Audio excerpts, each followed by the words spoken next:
de cette affaire. Adama Dramé, bonsoir. Vous êtes le directeur de Sphinx, l'hebdomadaire pour lequel travaillait le journaliste Birama Touré. Voilà 3 ans que vous ne résidez plus au Mali. Vous êtes en exil en France à cause de cette affaire de disparition de votre confrère. Pourquoi? Qu'est-ce qui s'est-il passé à votre niveau? À mon niveau, parce que depuis la disparition de Birama, nous n'avons pas parlé de quoi que ce soit dans le journal, enfin dans le Sphinx. Dès qu'il a disparu, j'ai fait un crochet à RSF parce que je savais qu'au Mali, les choses n'allaient pas bouger de sitôt. À mon retour, il y a un journal qui a parlé de la disparition de Birama en disant qu'il a été enlevé par un service dangereux de l'État et qu'il serait mort des suites de torture. J'ai repris l'information. Ce journaliste n'a pas été inquiété, moi non plus, je n'ai pas eu de plainte. C'est resté comme ça jusqu'en novembre 2017. Il y a le journal Le Pays, Yalkuye, qui a titré que Birama Touré est parti à la sécurité d'État sur ordre de Karim Keïta et qu'il aurait été torturé.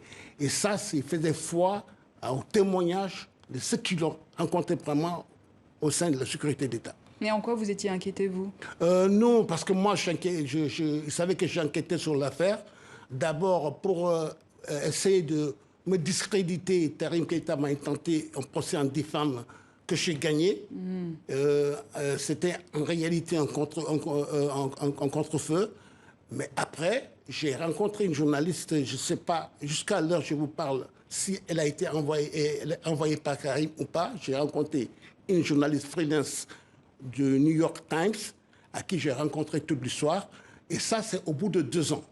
J'avais fini mon histoire et j'avais même entendu que je serais éventuellement agressé lors des élections. J'avais pris un billet. Alors une menace, une menace d'agression. J'avais pris un billet, mais c'est au sortir de ce rendez-vous que j'ai failli être écrasé par un camion, et comme j'avais déjà fait ma réservation pour le 22, j'ai anticipé mon départ. Je suis venu en France, j'ai livré le résultat de mes enquêtes dans le journal. Alors comment avez-vous accueilli l'annonce de ce mandat d'arrêt international contre Oui, avec peut-être beaucoup de joie, mais avec beaucoup de réserve. J'avoue que c'est le 4e juge d'instruction qui est sur cette affaire. Les 2 premiers ont été promis. Le 3e, que je salue au passage, Oumar Diarra, a eu le créditance à l'époque de convoquer Karim Keïta, qui a refusé à la dernière minute de déférer à sa convocation sous le prétexte qu'il a l'immunité parlementaire. Alors vous demandez à ce qu'il soit livré par la Côte d'Ivoire.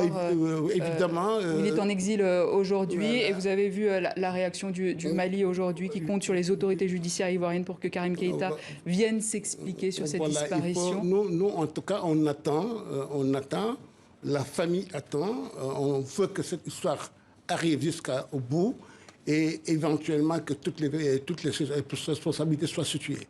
Adama Dramé, merci. Je rappelle que vous êtes directeur de Sphinx, l'hebdomadaire pour lequel travaillait votre confrère, le journaliste Birama Touré. Merci beaucoup.